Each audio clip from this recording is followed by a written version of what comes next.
Here we have the handset for the Luna X5 motor unit. All the controls for operating the motor unit are located on this handset.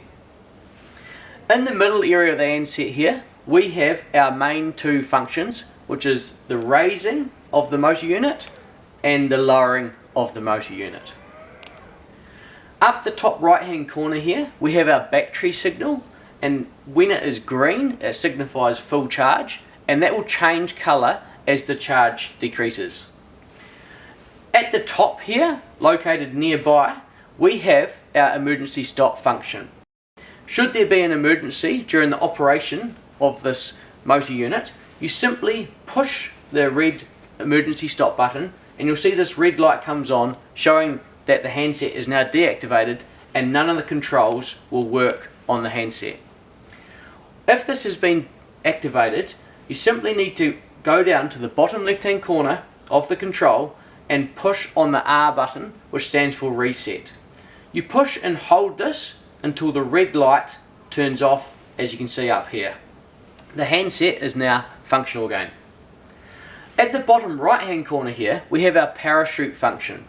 This is only to be used in emergency if something goes wrong with the motor unit and for some reason it will not operate.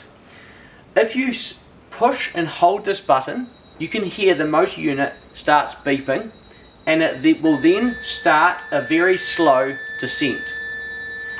Before using this function, please locate the resident over a chair or a bed so they can be lowered safely down slowly onto that piece of equipment.